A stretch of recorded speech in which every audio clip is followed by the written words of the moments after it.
All right. Dang. It is now season 7.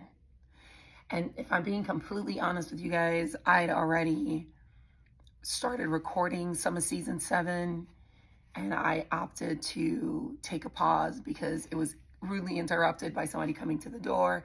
And I had already said to myself when I started the series, and if I'm going to vlog or say whatever it is, I need to make sure that I'm doing so with the minimalist amount of interruptions, so that way, things are just kind of flowing, right? So it's almost like it's story time and we're talking about it. Now, let's recap. This series, I have no idea what the hell to call it. I struggle a little bit with, I can't make this shit up. Like, I really, like, that would be a suiting name. Like, I can't make this shit up, or I wish I was making this shit up, but I'm really leaning towards a diary of an almost broken woman.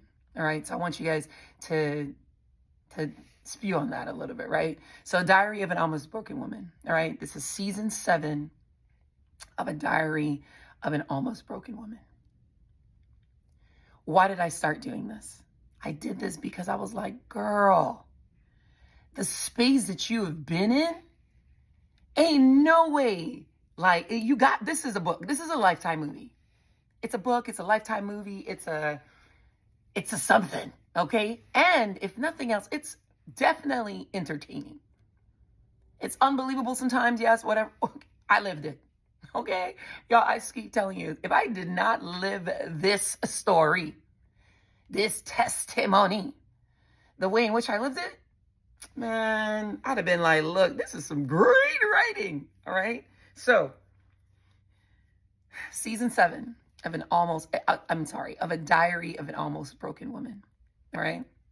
So December of 2018, I essentially called CPS on myself, so on and so forth. And you remember I told you guys, hold on to this slap and me calling CPS on myself. All right. After I've always, listen, one thing I would always say, y'all, I have always put myself in a position where I've always looked for help. Always. If I feel like I don't have the answer, if I feel like I don't get it, if I feel like I'm not equipped for this, I always seek help. That's one thing I've always done. And maybe that's been my saving grace. Maybe that's what has kept me from being broken, right? But I had to make sure I correct myself on that, all right? Some of y'all are still probably frowning because she's 7, I slapped her. I get it. I absolutely get it, y'all. And there's a lot of things that I learned about being a mom that started with my bonus baby. And for that, I am absolutely grateful for the opportunity to always be better than I was yesterday. All right. So, but I can't tell you a story and not tell you all of sort of like the nuances and the sort of things and especially the things that, this man definitely pointed out, and that made me like always question my own sanity, always question like, I guess that makes a little bit of sense. And y'all know, like from now, y'all know me. We in season 7, a diary of an almost broken woman. Y'all are well aware of the type and kind of person that I am. All right. So for all intents and purposes, when he would say things like, oh, I don't understand like why everything has to be about learning, or, what 4-year-old, this is obviously back in previous seasons that I didn't come into it, but he would be like, oh, well, what 4-year-old wants to help make up the bed? And I was like, just because I'm building my relationship the way I want to with your child, it doesn't have to be the way you want it to be. For example, you want it to all be fun. Well, shit, life ain't just all about fun. So I want to make sure that whatever pieces I give her, it doesn't have to be the way you want it to be. For example, you want it to all be fun. Well, shit, life ain't just all about fun. So I want to make sure that whatever pieces I give her, it is reflective of what the life is really going to be. You're going to have some chores. Let's have fun doing it. Because you know what the beauty about kids are, y'all? They have in one clue. They don't know what they're missing unless you tell them they're missing something. So in my mind, I was like, look, if I can teach her how to make up the bed, clean up after herself, and make it fun, then it's fun and she's going to be doing it. But I guess he didn't like the way in which I went about doing it, or maybe I was just doing it. He didn't want, listen, no, I am absolutely convinced he did not want me to be good at anything. Because what I showed him was that I was good at a lot of things. That doesn't mean me the best, y'all, but I was good at a lot of things. And as intense and as passionate as I could be with many things, I still found my subtleties in trying to be the best bonus mom I could be to his child. And I think he hated that. So whatever it is he could grab onto, to hold on to make it a thing, because he'd be always telling me, when I listened to him sort of like give me a synopsis of what kind of parent I was to his daughter, it was like, damn. But when strangers would see me in the street with her, and I'm always the same person, y'all. Listen, one thing I am is consistently me. Good, bad, and ugly. Okay? They'd be like, oh my God, you're not her mom? Oh wow, you're really good with her. And you know what I started telling myself? And I think I got to the point where I started to, I don't know what season it was in, y'all. And I'm rambling a little bit, but let me get this out. I remember at some point I got to the point where I was telling people like, look, I mean, that sounds good in theory. Thank you for the compliment. But what you think doesn't really matter. Because all I knew was what I was hearing at home. Y'all, that is some serious mind game, manipulation, triangulation. The toxic trauma bond, it's so perpetual. If you in a thing, get out that thing. We keep talking about, every time I get on here, I tell you guys, season after season. Do you want to give willingly your soul to the devil 10 years and lose yourself in the process? I told y'all, remember I told y'all specifically, when you are in a toxic thing, you then become toxic. So here we are in 2018, season 7, A Diary of an Almost Broken Woman. And I find myself in a position where shit's literally falling apart now. And mind you, in 2017, like I told you guys, I made the decision, in 2016, previously, because 2 seasons ago, when I found out that he was a serial cheater. And I have the response. Y'all, I have the response. I got to play the response. It's 2 hours long.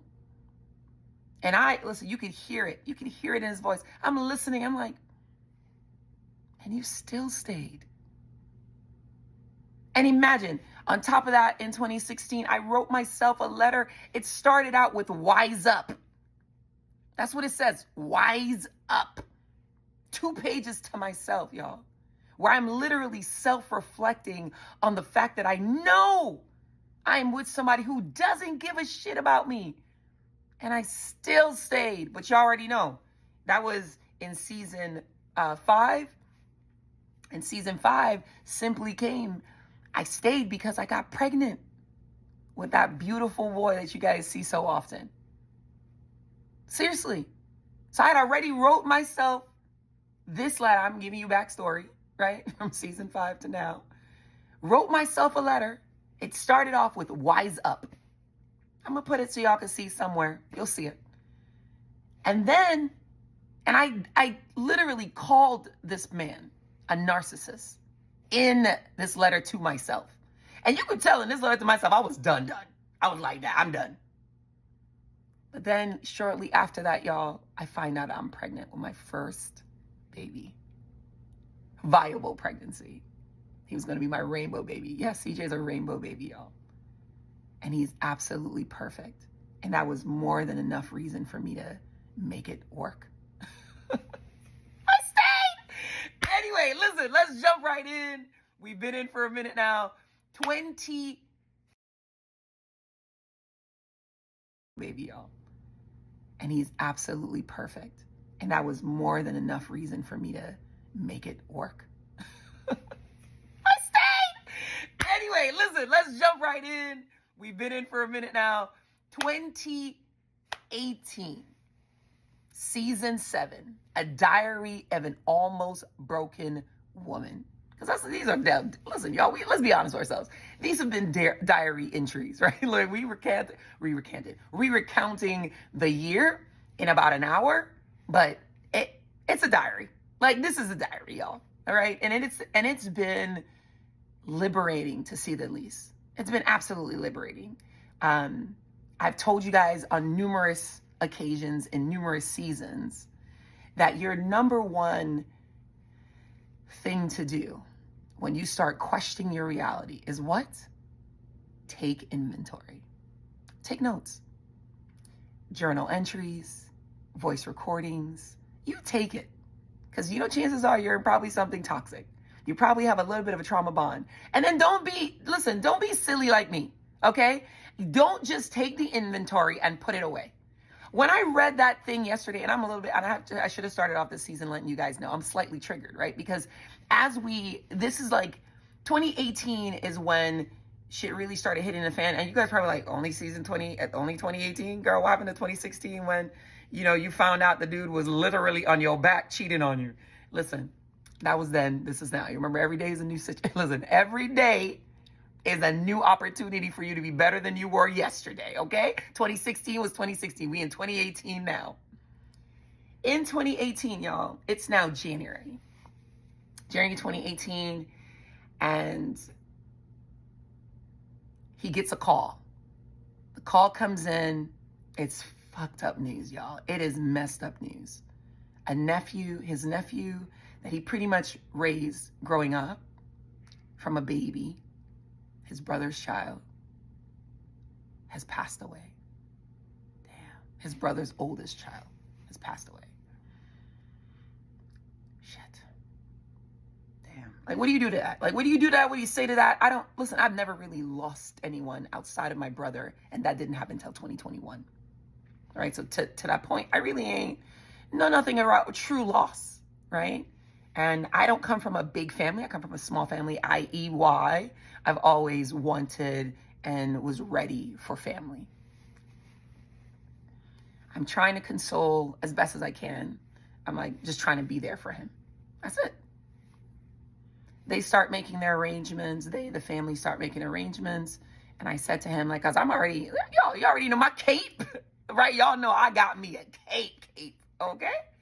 So in my mind, I'm like, okay, CJ's in daycare, Munch is in school, but we can make the arrangement because this is family to go lay your nephew to rest. Well, guess what? He didn't want me to come. He didn't want me to come, y'all. Back to, damn, that's weird. Isn't that weird? I don't know. Is that weird? Maybe, listen, I don't know, y'all, but I got to point out the things that I thought was weird and see if I'm the only person that's thinking that shit's weird. All right? I got to be honest with myself. In that moment, I was like, that's weird. But I immediately went, because you remember, by this time now, it is now at least 6 years deep, right? 6 years deep, 4 years of marriage-ish, kinda, right? Like, this is what it is, right? Because we got married in 2014. It's now 2018. So almost 4 years. And I'm just like, okay, so you don't want me to come. You want us to come, you're just gonna go boom, boom, boom. So my immediate thought, because again, remember already this secular thing, right? Was you got Jay down where you at, so you gonna do what you need to do, because you good, right? Because listen, every little city we go, every other video, no matter where I go, I see the same. Every other, listen, okay? The man probably got a boo in every CD, every zip code, okay? And I hate to be saying that and talking about his loss, but that's what I was thinking, all right? So I ain't tripped, because you know what? And now it's a sensitive space, and I ain't trying to make a big thing out of it. So I think what I think in my mind. I prep our kids for whatever it is. He go on, he does his thing. And during his departure to go bury his late nephew, trip, because you know what? And now it's a sensitive space, and I ain't trying to make a big thing out of it. So I think what I think in my mind. I prep our kids for whatever it is. He go on, he does his thing. And during his departure to go bury his late nephew, I am going to the doctor because sister, this boob right here, legitimately, for some of you guys who just listening, because you probably put this on like a podcast, my left boob, it's swollen. It doesn't really go down, and y'all know I lost the babies, in the year before that, but it was like, in June or something like that. So like 6 months after the fact now, I'm still kind of like, boob is still kind of like swollen, ain't really going down. So I'm like, damn, this engorgement is real. I swear to you, that's what I'm telling myself. Yeah, one thing I was really good at is lying to myself. I had become an expert liar to myself in all aspects. It was like I was being in this toxic thing, and it just kind of spewed into all things related to my personal life. One thing I didn't lie about myself is in the professional space. And I'm telling you guys, thank God for that delineation between work and personal, right? So, needless to say, I am now at the doctor's office. He's where he's at. I'm going to the doctor's office or whatever it was. And I don't know if it's kind of like coinciding right when he was definitely leaving, but it was during the time of planning for his late nephew to be laid to rest. I go into the doctor's office. They do their tests. And I got to come back now to do a test. So the mammogram and the ultrasound led to a biopsy. And I was like, oh, okay. And it was already weird. Like the whole scenario was weird, y'all. And this season might be a little different because this is the year that I was diagnosed with breast cancer. I don't know what you guys are going to get, but it's still all related to the toxic space that I was in. All right? Because remember I told you guys I met, dated, loved, and married and left a toxic person. So you don't have to. So hopefully you learn the lessons that I've learned along the way, and something resonates with those folks who are still currently in the shit show that they're in. And they recognize that, you know what? Hey, this is my shit show. But yeah, at the end of the day, y'all, I will tell you this. Only you know what you are willing to put up with. You will never leave. You will never leave. I don't care how much I listen.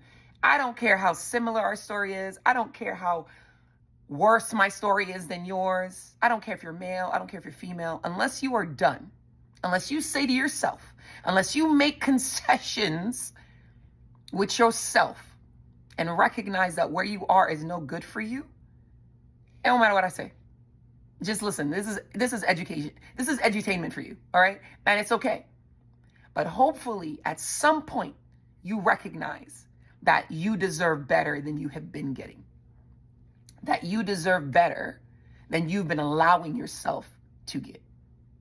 Listen, if I do nothing else, I'm hoping to share a testimony to let you know that if and when you decide to make a move for the betterment of you, you will be better off for it. All right. So I digress. Let's go back to the story. Okay. So now I had at the doctor's office, by the damn ultrasound and the mammogram led to a biopsy, y'all. And I remember when they biopsied, it was like under my armpit, because remember I told you I had like this lump under my arm, right? And I'm going to have to at some point get these videos so you guys can see what the lump under my arm really looked like, all right? I put my arm up and you can see like a big old knot right here on this left side, all right?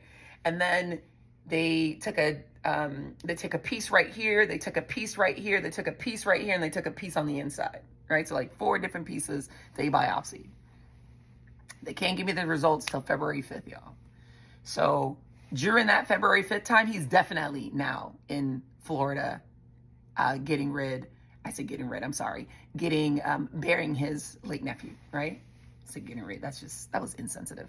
But he is burying his late nephew, right? His homegoing. I now got to go back February 5th, still doing my mommy doodlies, boop, boop, boop, boop, boop. And I think at this time, I want to say during this time, like his aunt was probably still here in the beginning of the year. I want to say that she was still here in the beginning. I remember she was here helping with the baby, so I didn't have to, you know what I mean? For at least the first 6 months, I think. So I think she was still here. I can't remember, y'all, but it was still a full house, right? I was still distracted by other people, other people in my house, right? And I think that was strategic, y'all. I think it was absolutely strategic. Here I'm thinking like, oh yeah, our family, we're helping our family. But really and truly, it's like, no, keep her occupied, because she really ain't gonna trip. She ain't gonna really put on a show if people are here, because Julie likes appearances, all right? Okay? So, because my goal and my duty was to my husband, right? I ain't gonna go out of my way to make it look bad, and I'm not gonna go out of my way to be like, this is a shit show, because nothing's perfect, all right? And that is one of the biggest lies I kept telling myself. Oh, nothing's perfect. Anything can happen. You know, it could be anything outside of the sun, and boop, boop, boop, boop. That's why, listen, stop doing that to yourself. Stop lying to yourself. If you get nothing else from a diary of an almost broken woman, is we must stop lying to ourselves. And Iran, if you are a male, you just call this a diary of an almost broken man. I understand. Listen, this is not, toxicity is not gender specific. It's a human experience. There are toxic humans and non-toxic humans. All right? Which category are you in? All right. Anyway, I digress. Now I got to go get my results, y'all. It's February 5th. And mind you, leading into the damn ultrasound and the mammogram, I was like, check your tatas. I was on a work call, y'all. I was on a work call the first time. Then I went, and I was always like, work always like was a pleasant distraction. So thank you so much, work. All right. Thank you so much, plantation. You are always a pleasant distraction from the shit show that was my personal life. All right. I go in now February 5th, y'all, and it's like this weird conference room. I know you can see this little chair here in this corner. And I walk in, I was like, this is a weird room. I said it out loud. And the triage person was like, we get benign results in here too. You what? Weird shit to say. There's some weird shit to say in it. So I was like, okay, whatever, right? Dr. S walks in with the triage person again, the nurse, and he proceeds to tell me invasive ductal carcinoma. And I'm just sitting there going, whoa, time out. Let me call my husband. So I said, let me call my, he's like, no, I'd like to give you this information hey, he is not here. He ain't in the car. Can I call him on the phone so I'm not the only person listening to this? Y'all, misery like company, right? Hey. So I call him, he picks up. And mind you, he's supposed to be traveling back this same day from the whole funeral arrangements and all this other stuff. And I'm feeling bad because I'm like, damn, you went away to bury your nephew and you coming back to news that I have cancer. And y'all, I didn't know anything about cancer. I ain't know shit about cancer. I recognize I had absolutely no clue what a cancer is. Seriously. And until you have to, and I hope you never have to experience it. I'm just telling you now, I hope you never have to experience it. But until you get in the realm of chronic disease, you ain't know nothing. So they come in, I swear to you, I'm sitting there. He's like, carcinoma, invasive ductal, you're so young. That's what that was his recoil. Like, you're so young. I was probably what, at this time, y'all do the math. I was born in 1983, okay? It is now February of 2018, all right? So what is that? About to be 35? About to be 35. Something like that, 34, 35. And, maybe I'm about to be 34. I don't know. But y'all, it's been 6 years, all right? Shit, it's been a long time. But anyway, I digress. All I'm hearing is these pieces of information. It literally is like you're having an out-of-body experience. And this can't be life. This can't be life. This can't be my life. You got the wrong one. You got the wrong person. Not me. Who got cancer? Not me. I don't drink. I don't smoke. I take care of my body. I'm good. Wrong one. So you go immediate in denial. You're like, this must be a trick. It's a game. He's on the phone listening. The nurses sitting there I'm like, y'all are brave. Doctors and nurses, we appreciate you. Okay, if nobody tells you that, I appreciate you. All right? And thank God for this particular doctor. He actually had some good bedside manner. And then also the nurse Thank you for giving me my first and only hug of that. Sitting there just, I'm like, y'all are brave. Doctors and nurses, we appreciate you. Okay, if nobody tells you that, I appreciate you. All right? And thank God for this particular doctor. He actually had some good bedside manner. And then also the nurse, thank you for giving me my first and only hug of that day. You know who you are? Listen, I'm sitting there, y'all, in fucking disbelief. And you hear this male voice on the phone. It's gonna be okay, baby. And immediately, because we in front of everybody, I'm saying to myself, damn, that's nice. That was really sweet. He gets it. He's gonna stand by me. But y'all, before that, before fucking that, the first 3 to 4 or 5 things I'm thinking about was like, this dude cheated on me when I had 2 good boobs. What is he gonna do when I only have 1? Y'all, listen, if you are in a thing and what you say to yourself is something stupid like that, and I'm gonna say it's stupid, y'all. Listen, I try not to throw around the stupid word, but that is stupid.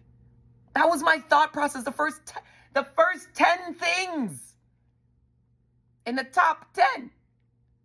This man cheated on me when I had 2 good boobs. What he gonna do when I got 1 good boob? Hello. Listen, you're in the wrong. Listen, I'm telling you right now, you are absolutely in the wrong thing if that's what you're thinking. If you're ever in a place where you're diagnosed with death, you should be like, okay, there should be a calm that comes across your soul because you're like, you know what? I'm okay. I'm gonna be all right. Y'all, that was not it. But needless to say, I don't know how long I was there, y'all, but I was there a minute. And I remember asking about, can I have babies again? Because you remember, I'm coming off a loss, and I don't do losses, y'all. I don't do losses, and I obviously don't know how to quit. So I was like, oh, you know what? Well, because I was already planning. I'm like, it's going to be about the 6-month mark, and we're going to start these babies again.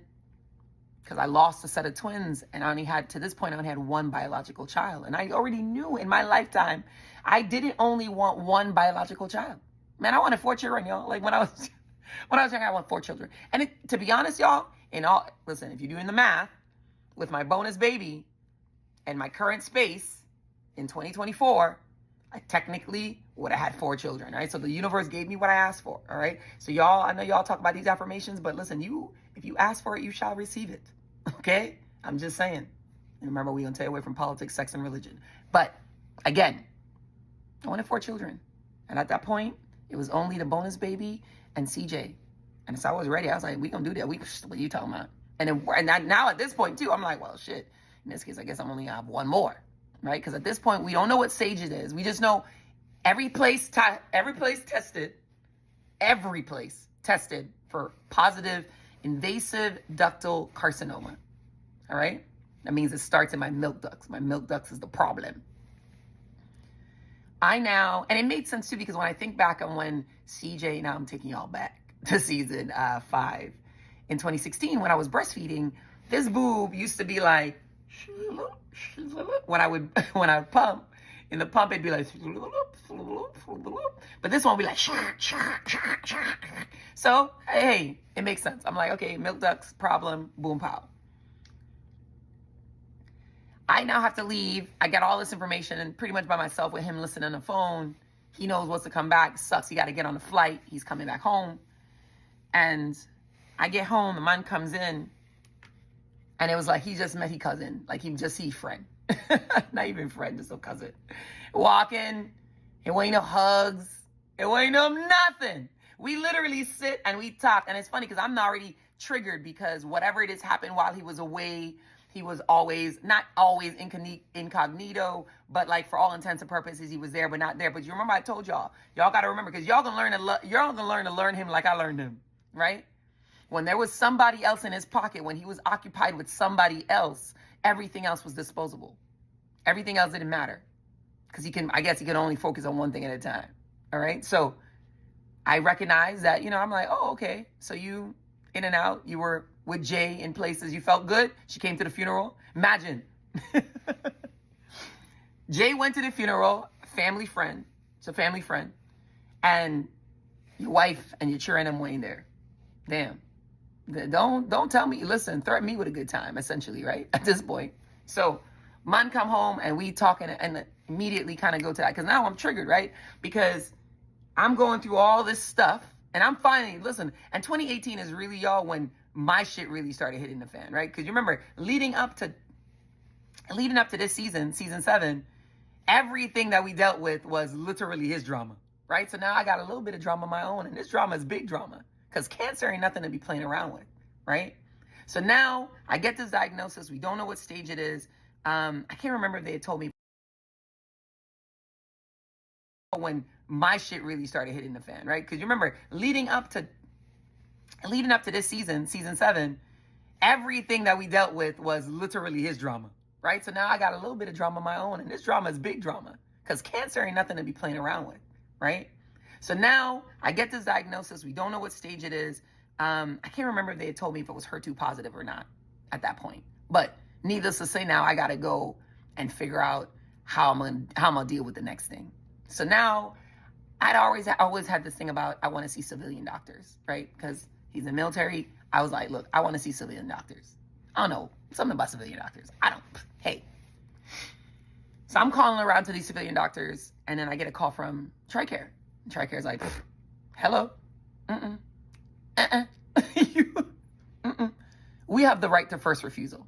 What the hell is that? Huh? No, that means we get to see you, and if we can't see you, then we're going to send you somewhere else. Huh? Okay, whatever. So now, and I was rude. I remember it. That person on the phone, I'm so sorry. I was so rude. I was like, what do you mean? I don't want to be seen at no Fort Belvoir. What do you mean? Turned out to be the best thing for me, y'all. Just want to let you guys know, okay? Brilliant doctor over there who pretty much saved what you see here, who salvaged what you see here, okay? Took me on under his wing, and then we had some good banter too, him and I. But needless to say, okay, I digress. So 2018, go over to Belvoir now, and they're like, look, you got a surgeon. This is my team, y'all. They gave me a surgeon. They gave me a social worker. They gave me a case manager. And they also gave me I had my oncologist, right? And I remember going in for the first time and being like, this shit is real. And I remember I talked to the surgeon. Surgeon, I can't remember your name at the moment, but, and I was going to say the real name anyway, but I talked to the surgeon, and he said to me, everything that you know about chemotherapy is true. Everything. Like, and he was prepping me for the worst, y'all. I swear to you, he was prepping me for the worst. I was like, what the am I going to walk into now? So he says to me, it's definitely stage 3. We just got to rule out stage 4. I remember looking up to the sky, y'all, and being like, please, God, let it be stage 3. You know how crazy that is, y'all? Because I just want to be in curability. I'm going to try to get through 2018 without any tears, and because this shit's real, y'all. I'm so young, athletic, take care of my body, don't drink, don't smoke, and I have cancer. My body is legitimately trying to kill me. Like, why is that? What did I do to deserve this? You ask yourself so many questions. Was I not a good person? What did I do to deserve this? You know what I said to myself? I was like, damn, is this what I get for, like, taking munch from her mom? Like, listen, the list of things go down. Right? Because remember, I was always this man flying monkey. And I remember I told you, when you come to a place where you're toxic, in something toxic, you spew a little bit of toxicity yourself. Say whatever you want. Listen, okay? You can't help but spew a little bit of toxicity too. But if you're good at your core, you recognize yourself. You recognize when you're, yeah, that wasn't, don't do that.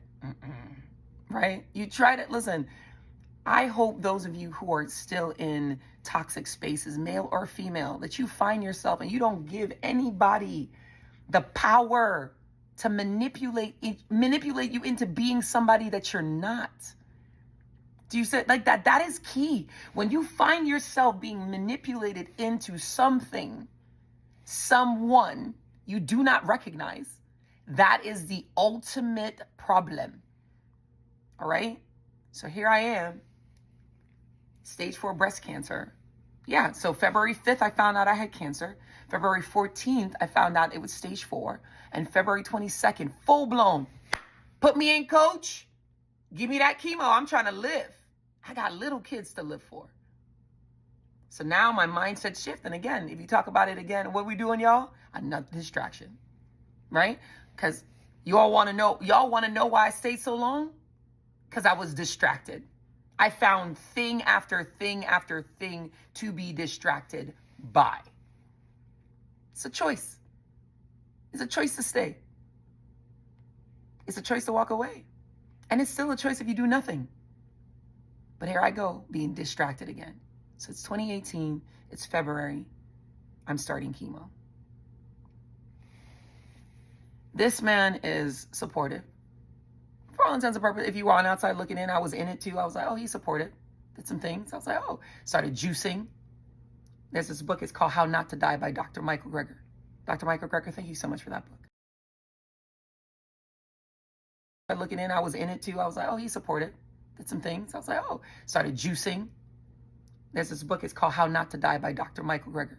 Dr. Michael Greger, thank you so much for that book. All right? I immediately got that book. That shit reads like a textbook, y'all. Listen, okay? It's a big book, y'all.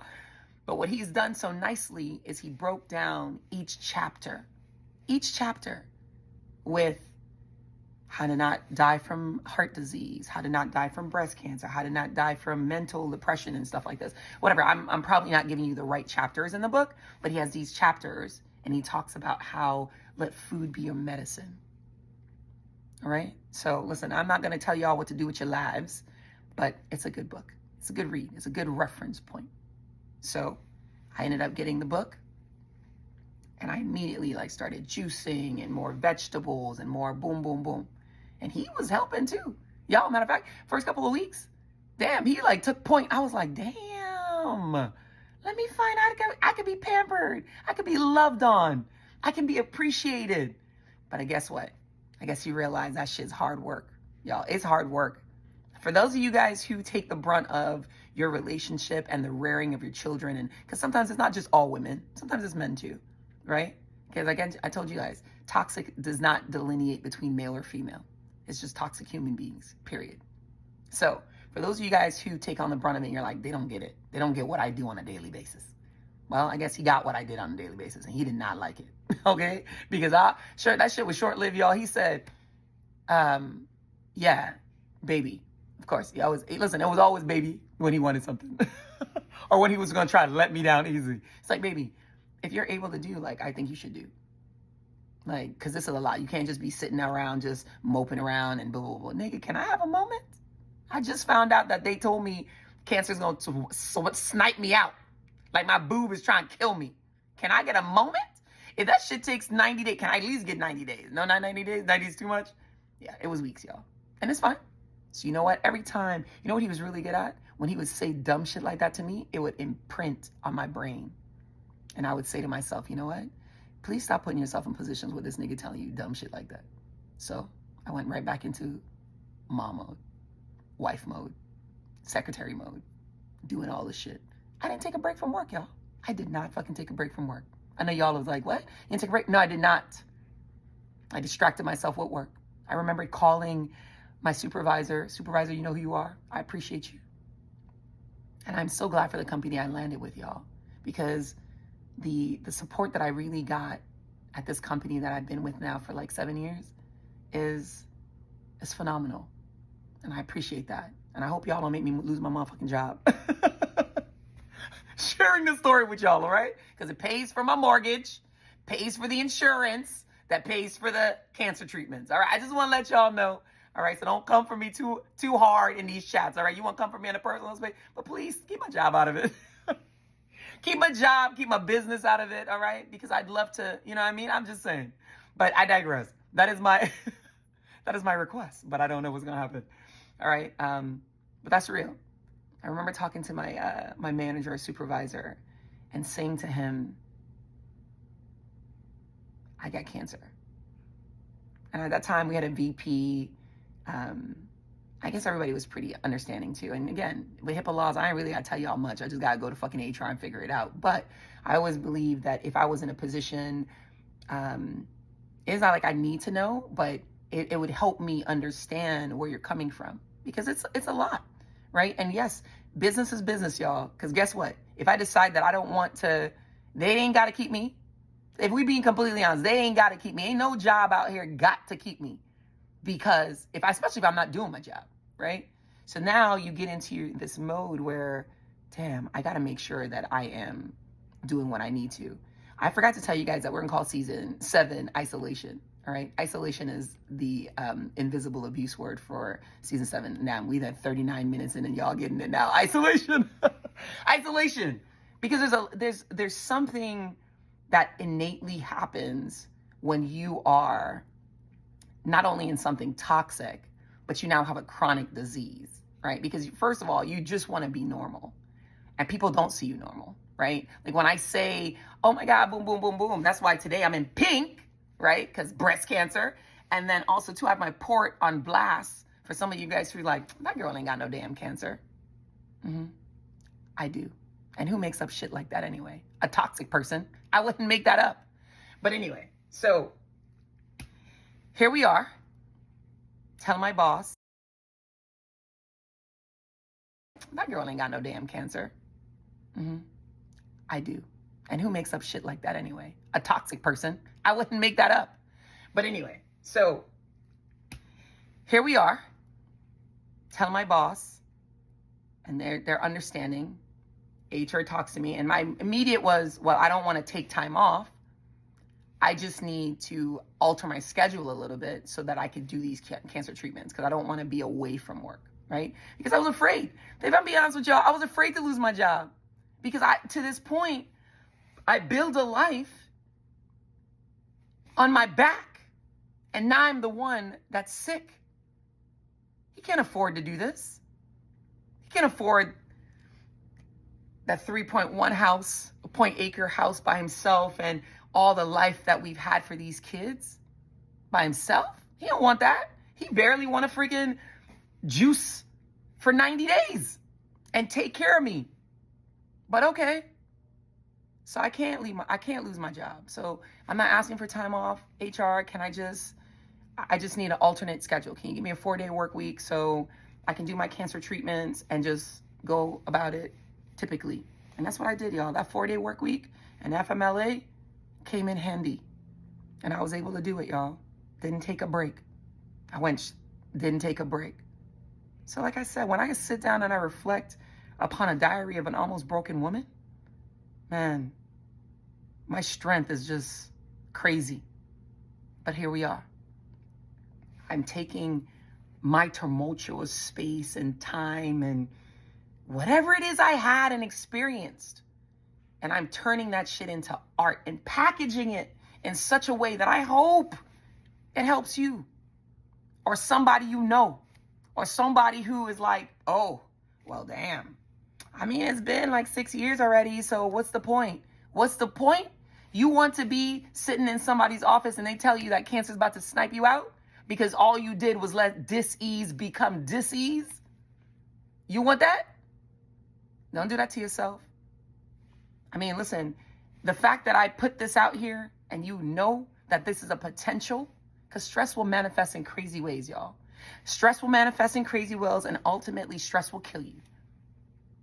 It will kill you. Dis-ease leads to disease. And y'all, we calling this one my narc dis-ease, right? This season, the thumbnail is going to say my narc dis-ease, because that's what it is. And you know the crazy thing about it, y'all? 2 years ago, I said I needed to get out. In 2016, I wrote a letter to myself and I said, girl, calling it exactly what it is. A spade is a spade is a spade. I was getting jacket and is a spade. And I still decided to stay because the universe gave me a beautiful baby boy. So then I went back into contraction mode. I said contraction mode, but like distraction mode, right? So I was like, okay, you got to focus on the baby. Make sure the baby gets what he needs. We didn't want to have another loss. Blah, blah, blah, blah, blah, blah, blah. Had this big, beautiful party. And I told you the people that showed up was super genuinely happy for me. And he always showed up charismatic and kind-ish. It's a kind-ish, because some people, when they really saw him, like, why you talk to you like that? And I'd be like, what do you mean? How you talk to me? Y'all here. How you talk to you? I was like, yeah, how you talk to me? Because I gotten so accustomed to it. It's almost like I was numb. I was like, what do you mean? That's just him. Whatever. And some of y'all saying the same thing. That's just her. Whatever. You deserve somebody who respects you. Everything that you are and everything that you're not. And can you imagine? Essentially, I want to say this dude was a bum. And I respected him anyway. At a minimum, as a father of my children. Period. All right? Sometimes I'm my husband. I'm just saying. But anyway, I digress. So listen, we in 2018, season 7 of A Diary of an Almost Broken Woman. He's now buried his nephew. Came back to find out that I have terminal cancer. Because y'all, it's stage 4. So stage 4 is terminal. Terminal meaning there's no cure for what I have. So I live currently right now with incurable cancer. All right? And I know y'all was like, what? How you just, listen, life has to go on. One thing I've learned about death and diagnoses, maybe I should call the series Death and Diagnoses. Anyway, I'm sorry. Listen, I'm struggling with these names. And I told you guys in season 1, I have ADHD, okay? So bear with me, all right? Hopefully, again, like I've been telling you guys, this testimony has been edutainment for you, right? So it's entertaining, I'm hoping, but it also gives you, and it resonates in a way that you're like, damn, this girl is real. And she don't come no realer than this. Yeah, it's real. Listen, I'm struggling with these names, and I told you guys in season 1, I have ADHD, okay? So bear with me, all right? Hopefully, again, like I've been telling you guys, this testimony has been edutainment for you, right? So it's entertaining, I'm hoping, but it also gives you, and it resonates in a way that you're like, damn, this girl is real. And she don't come no realer than this. Yeah, it's real. I'm real. And I already said that. If you were coming here looking for perfection, oh, she's a life coach, how she can just come on here, tell all her business. That's what life coaches do. At some point, if you or my client, I would share some of my story. And the fact that I've given you now, I've put now on this platform, these platforms, my story, you're either going to say, like, you know what? I seen she did it. She going to be a good life coach for me. Or you're going to say, well, you know what? I'm good. I'll just take her for free. And that's okay too. All right. But either or, at my core, I always said I'm going to always be a real human being. I don't pretend to be anything that I am not. And I don't pretend to be anything that I don't want to be. Okay. And I think I'm funny in the process. All right. So we going to have a good old time. All right. We going to have a good old time. But anyway, so nephew passes away. I'm diagnosed with breast cancer. I'm looking over here at the thing. And it's so funny because I went through some of my notes, right? And then one of the things they tell you when you're on chemo is that you need to be mindful of, copulation, right? Of sex. And one of the things is like, don't get pregnant. Don't do that. Don't get pregnant. Because the drugs that I were on were no good for a fetus, right? So, going through the motions. They took me off of birth control too, because they weren't, I think at that point, they weren't necessarily sure if the hormones were causing it or not. So they just by de facto decided that I wasn't going to be on birth control. I needed to change my form of birth control. But I have a note here in the app, because remember I told you, I've been taking notes, man. But don't be like me. Don't take notes and don't go back and reflect upon those notes and actually make a decision based on the notes that you've already collected, based on the data you've collected. So I've had all this data. That's why I'm able to, I think this is probably what's going to make the series so tantalizing, right? Is that I can drop the receipts, like I dropped you 313 pages of all his correspondences that I had at my disposal in the chat, so you guys can read. Yeah, all you gotta do is hit pause. If you hit pause, it'll just be like a screen. You just read it, and you can hit pause again. Okay, I won't tell you what to do, but I'm just saying it's there. All right, because I knew, like in my soul, at my core, I knew something was up. Something never felt right. And when things don't feel right, y'all, sometimes you just gotta go with your intuition. I know sometimes we get so caught up that we don't want to take a L. That's what it is. I don't want to take an L. I don't know how to lose. I have a will to win. Listen, when I was in high school, I was a will to win athlete down at Berkshire. Academy.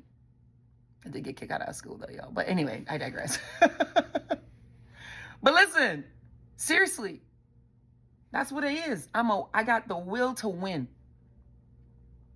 in everything that I do, y'all. Everything I do, I refuse to be the weakest link. I don't want to be the weakest link. And if I find myself being the weakest link, I do things to improve myself. So I'm going to encourage you to be in a position to love yourself for everything that you are not and everything that you are. Because if you love yourself, it ain't nobody on this green earth can come in and make you feel less than who you're supposed to be.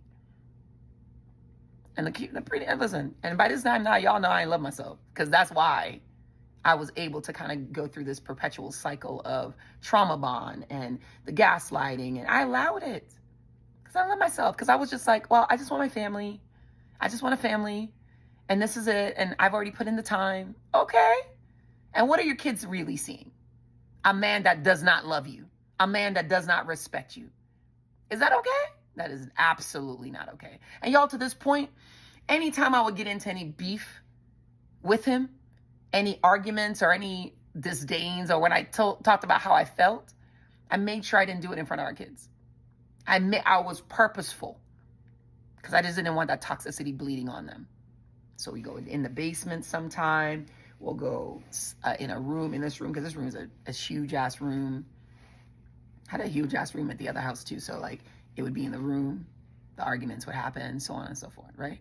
So it's now 2018. It's season 7, A Diary of an Almost Broken Woman. I think I'm going to stick with that. Yeah, because these are coming like journal entries. And the fact that this shit's about to be about at least 13 hours long, season after season, it's an hour for every season, then it only makes sense. A Diary of an Almost, right? So it's now 2018. It's season 7, A Diary of an Almost Broken Woman. I think I'm going to stick with that. Yeah, because these are coming like journal entries. And the fact that this shit's about to be about at least 13 hours long, season after season, it's an hour for every season, then it only makes sense. A Diary of an Almost Broken Woman. We get to the point now, I didn't even tell y'all the night that I got diagnosed and he came home. I literally had a fucking breakdown. Y'all, I about to break down, because this man ain't hugged me. And I remember saying something to the effect like, even the fucking stranger at the damn doctor's office knew to give me a fucking hug. Yes, y'all. The man come out, we were arguing about the girl, Jay, we call her Jay. And literally, he was like, well, you just always got to make it, so you got to always make it this a thing and this is the thing. I'm like, dude, it was weird that you wanted to go home to bury your nephew and you didn't want your wife and your kids there. That was weird. But hey, whatever. Do you, because you already had plans. You already had plans. You've been having plans for your sighting, your sight piece, your whatever. All right? I'm speculating here, y'all, okay? No proof, no proof to that, okay? But I literally had a breakdown in the freaking closet. This dude didn't even know to give me a hug. Literally. You know what he was really good at? After I already had a mental break. And again, I keep telling y'all, toxic people want to see you at your lowest. They get a hard on. That makes them feel good on the inside. Because literally what they're seeing is somebody that looks and experiencing life worse than they are. And that makes them feel good. It's sick, but it makes them feel good. Again, speculating, because this man has never been diagnosed as anything outside of a normal human being. All right? But I'm just talking about my lived experience. But I'll tell you, a toxic person does not want you to be happy. A toxic person does not want you to be great. A toxic person does not want you to excel.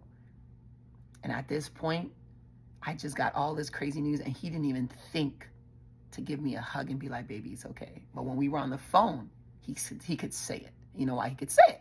Because he had an audience. Whenever there was an audience, he found just the right things to say. I mean, you'd be like, I keep telling you, you'll know when you're with a toxic person, because when people are around, hey, the clown is on. And everybody on the outside be like, oh, I want that. I want somebody to do that for me. Oh my God, please. Don't fall for it. Please don't. So I had a fucking breakdown in the closet, y'all. Literally. I don't know if I threw something in the closet. Shit was, it was fucking messed up. And I was like, this is life. This is life. This is my life. I chose this. So now here I am diagnosed with death. And in my mind, I'm still wanting to stay. You know why I'm still wanting to stay? Because I'm like, look, I mean, he has these bouts of where he shows me he loves me.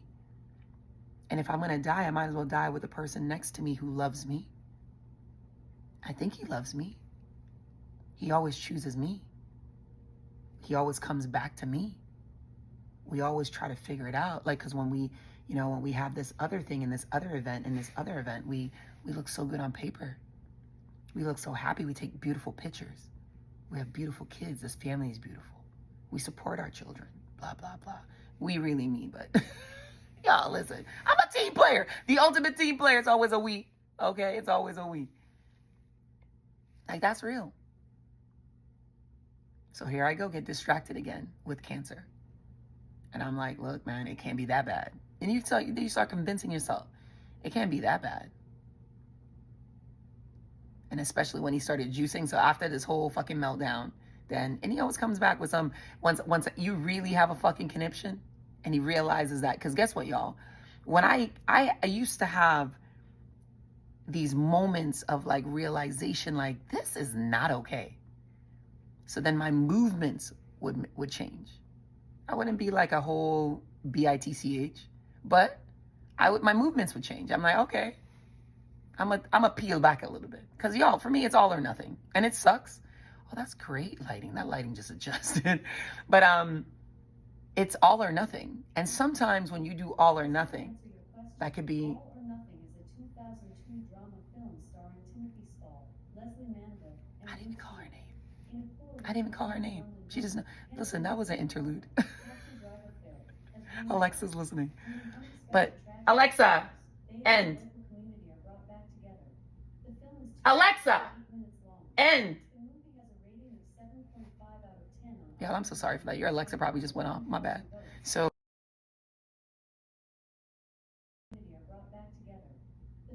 Alexa, end. Y'all, I'm so sorry for that. Your Alexa probably just went off. My bad. So we have to wait for her to be done. It was rated R. I don't even know. Y'all, that was weird. But anyway, so we get to a point where I'm just like, man, you know what? I'm good. So then again, and whenever my behavior slightly changed, like again, I was always still his wife. I was always still the mother of his children, for all intents and purposes, right? Including the bonus baby. But whenever I got to a point where I was like, okay, you know what? I'm gonna move a little differently. Not completely different, but just a little differently. Then all of a sudden he'd come with apologies. Oh, I'm sorry. If I made you feel, you're right, I was insensitive, and then again, everything always coincided with a thing. So it made sense. So when the man said, like, I just came from burying my nephew and, I'm just mentally messed up, because I could see when he got that news, it was rough. That's probably the most human I'd seen him. The most human. So I get it. I'm gonna give you the benefit of the doubt. You're right, okay, there was a lot for you, boo, boo, boo, boo, boo. Again, y'all, don't say that you don't understand that. You understand that. Listen, y'all making faces like, oh girl, whatever. Now y'all know some of y'all would have did the same thing. Be like, okay, that makes sense. Kind of makes sense. And I try to make sure I ain't alone, okay? Came back, apologized, and then, you kind of go through it again. So then you're distracted with pretty much the cancer. He's, doing the juicing and making me breakfast, lunch, and dinner, and just being attentive, y'all. And then, like I said, when this shit got hard, when he was like, this shit's work, this bitch ain't doing nothing. This is the paradigm shift. He was like, if you're able to do, then the expectations that you do, Julie. Like, because I can't just do this all by myself. Listen, he was always, that dude is the number one victim. I have never seen a grown ass man be so soft all the time. Y'all, and again, I recognize that while I'm saying this is the father of my children. And this is why you got to take inventory so that I know when I raise my sons that I try to give them, hey, this ain't about handouts. You should never be in a place where you're just waiting for people to give you shit. You got to work at it. That's why that's why when y'all hear me talking to CJ, sometimes you be like, listen, what are you doing? Nah, you can't just show up and think that you're going to be good. You got to work at it. It takes work. So you see the lessons because you see a grown up who just can't be accountable, and you're just saying to yourself like, okay, first of all, you will be in therapy. CJ's in therapy. And then also too, you're going to be in a position where, you know what? You're going to learn to be a man, not by watching the dumb shit that you're going to see, but you're going to learn to be the man because I'm going to try to surround you by good men. Period. And that doesn't mean is booze coming into my life, y'all. There's a lot of good men in his life. For example, his godfather, right? Like seriously. So I say that to say, like, and that doesn't take anything away from his parent. I'm not going to take anything away from his parent, but if I know his parent has a problem, how do I combat that? Because we even get to fucking season 12 and 13 and 11, 12, and 13. We didn't get to that season yet. So y'all understand why I'm saying what I'm saying now in season 7. All right? But needless to say, we in 2018, Diary of a Almost Broken Woman, it's season 7, and I met him, dated him, married him, loved him. So we're still in the love part. He cheated. We still don't know what the hell he wants. But maybe we can make the argument we do know what he wants, right? What does he want? He wants me to be miserable because he's miserable on the inside. So I have a diagnosis now, diagnosis of death. And my first couple of thoughts were, damn, he cheated on me when I had 2 good boobs. What he gonna do when I only have 1? Then we move into he's being attentive. And then he's sending, you know what's so crazy too? I forgot to tell y'all. He started sending me these clips, these YouTube videos of women who had stage 4 breast cancer. And it used to be the most depressing videos. Depressing. This lady was vlogging. I don't even know. I have to go back. I have to try to see if I can go back and find any of those links to see how this lady's doing. She had stage 4. I think she was a DJ or something like that. And a white woman. And this is when I realized too that there are not too many brown people that I know of, right, y'all? And as of recording of this, I haven't done my due diligence research, but like in the interim, like in the beginning, I was like, where the black people at? And again, this lady was vlogging. I don't even know. I have to go back. I have to try to see if I can go back and find any of those links to see how this lady's doing. She had stage 4. I think she was a DJ or something like that. And a white woman. And this is when I realized too that there are not too many brown people that I know of, right, y'all? And as of recording of this, I haven't done my due diligence research, but like in the interim, like in the beginning, I was like, where the black people at? And again, y'all know this is not about race. It really isn't. But when you are going through a thing, you want to know that somebody is going through a thing like you that looks like you. All right? Because our cultural experiences are so different sometimes, right? It'd be like somebody coming on here who's Asian American or Asian period, and they're like, well, what's it like from the Asian experience, right? Or somebody who's Spanish, what's it like from the Spanish experience? So toxic is toxic regardless. So hopefully this gives you at least a catalyst to find the resources that you need, all right? Should you be looking for somebody who looks like you, even for a white woman probably be like, okay, so what is life for the white woman? That's fine too, okay? But this is a human experience still, all right? But I recognize that we always want to see people that look like us. And that's okay. I'm okay with that too, all right? So let my journey and testimony be one where it gives you and it uplifts you and it strengthens you to be the best version of you, all right? Because when you're in a toxic thing, you'll never be the best version of you. You'll always be the best version of what they want you to be. And that ain't gonna be a good version, all right? So we in this house, my brother's still with us. I just got diagnosed with terminal cancer. He's trying his best to, be there, I guess. And then he realized it's hard. So then he was like, if you can do, you got to do. Can't just be. I was like, damn, can I get a month? Can I get 90 days? Shit. I couldn't. But anyway. He was showing up to every appointment with me when I would go in. But I made a note that we argued in the car in August 2018. And I remember in that argument, I sat there and I was thinking to myself, like, this nigga's just waiting for me to die. Because if I die, then he can go off and be rolling around with whoever the fuck he wants to roll around with. Yo, I legitimately was thinking that. Can you imagine? Could you imagine? Can y'all imagine being in something so toxic? You're on your way to chemotherapy. You have an argument with your supposedly person who's supposed to love you and support you. And in that argument, in that thought process, you're saying to yourself, he's just waiting for me to die so that he can just be free of this prison. Because remember I told you out to this point, I told you a couple seasons ago, like, if I'm really being honest with myself, I probably was superimposing, right? Because I came to the table already knowing what I wanted. And because he had all these things going on in his life, he was fighting for his daughter. He was just trying to figure it out. He just got diagnosed with an STI and all these other things. And he found the one person who was like, yeah, I got you. And went above and beyond, opening my wallet, opening my heart, opening my home, opening just everything. My resources, your resources. So he was like, okay, fine. And she's pretty too. And just was like, okay, let's do it. Can you imagine? Like, he probably felt like he was in prison because he was like, damn, shit, I wasn't expecting this shit to go like this. Like, I mean, it was good when it was fun, but I mean, I already got my daughter now. Damn, did I have to marry her? Yes. So now we come to 2018 and now we're dealing with my drama, and my drama being cancer. That's all I always say. Like, he might have bring all this shit to the table and I dealt with it. But when I finally brought something to the table, y'all, that's another reason. Listen, that's another way you're going to be able to tell if you're in a toxic relationship.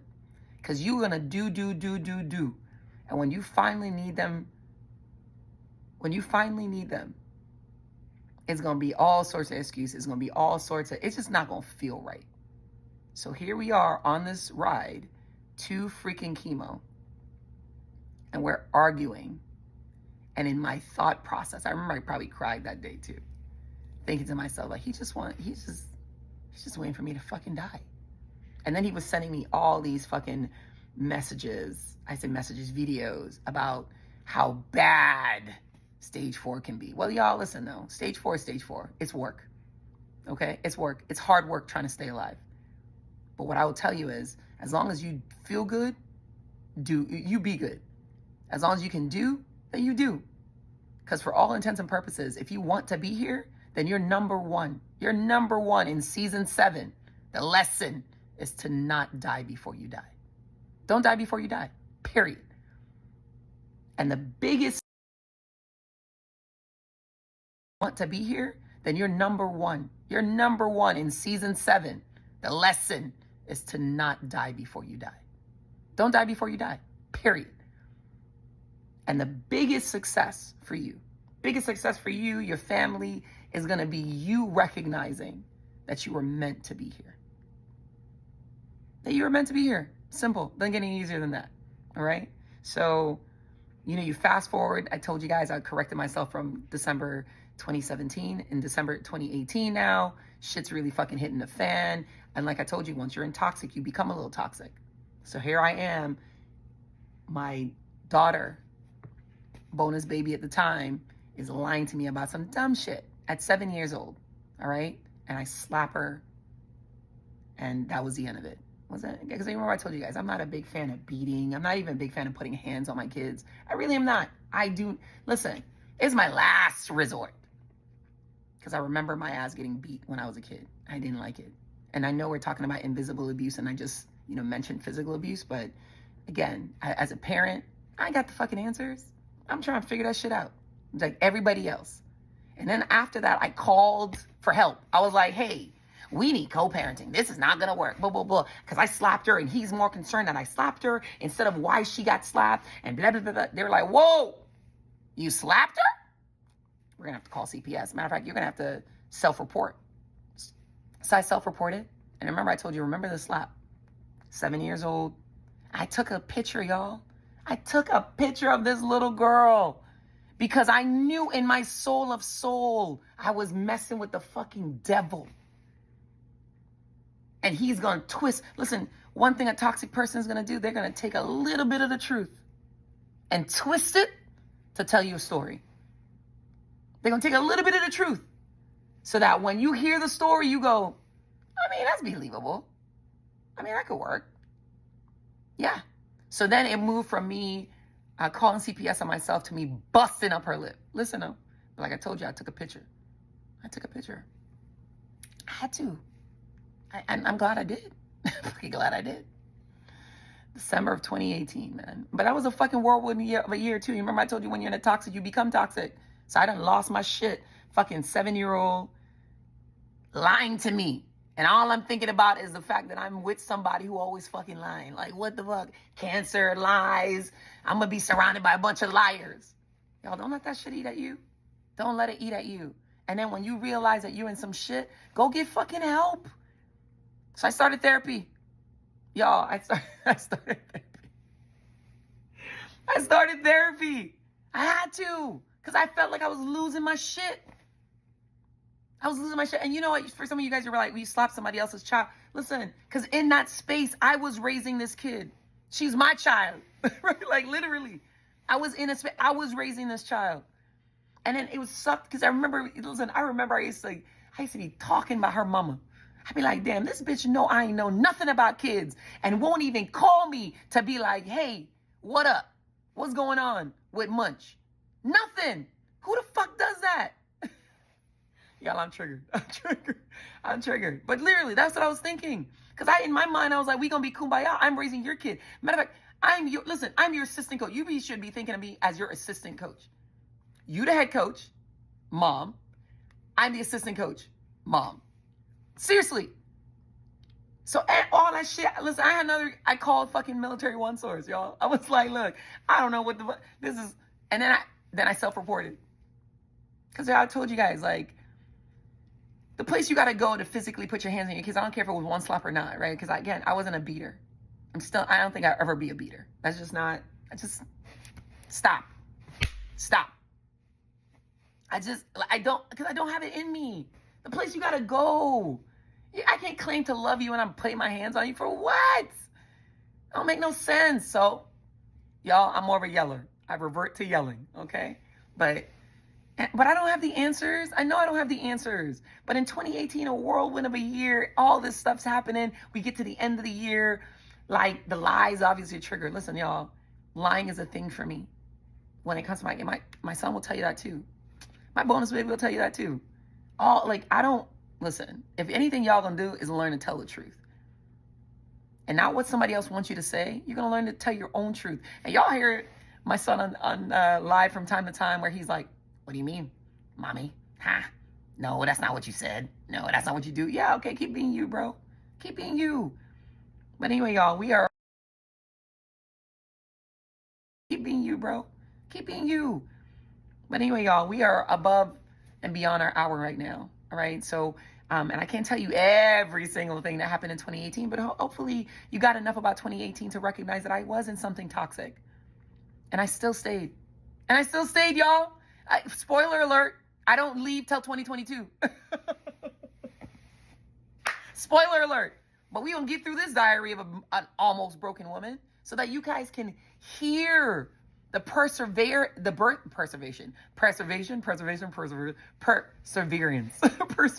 all right? So you can hear it. Because I want you to win. I want you to get out. I want you to find the ultimate love that you're looking for. Because a lot of times we stay in these relationships because that's what we're looking for. We're looking for somebody to love us for everything that we are and everything that we're not, and to be the only person that they see. But unless you're ready to be in a position to do that, you're going to be toxic. I don't care how somebody looks on the paper. If you're not ready for them, let them go. And then when you get into a thing and you realize that shit's no good for you, let them go. All right? Take inventory. Your feelings are fickle. It's been season 7, 2018. I was diagnosed with stage 4 breast cancer, and I decided to stay. This is my port. I use it every 3 weeks. All right? Like clockwork. All right? But I'm here. And I'm here to tell you that it's doable. You can be all things that you want to be for you and more. You can get out. You don't have to stay. You don't want to be telling all your business on the street. You won't be telling all your business on the street 20 years from now, 30 years from now. Be like, Julie had a story, y'all, but let me tell you about my story. You ain't want to do that. You know, the sad thing about the last, who the fuck did I marry? She was smart. She got out in a year. Me? Y'all. A year or two. 10 mofo years, y'all. You can't get that back. You cannot get that back. But anyway, I digress. Let's recap. I met him, I dated, married him, loved him. He cheated. I still don't know what he wants. And now I'm with my narc disease. Literally, I have disease on the inside and disease on the outside. And I still decide to stay. So I want you guys to stay tuned for season 8, 2019. But you remember, 2018 is where disease became disease. All right? So listen, take care of yourself. Only you can prevent dumb decisions. And I'm rooting for you. I'm absolutely rooting for you. So stay tuned to season 8, 2019, coming up, of a diary of an almost broken woman. Don't be broken, y'all. Don't be broken. You could bend, but don't break. Until next time. Take control.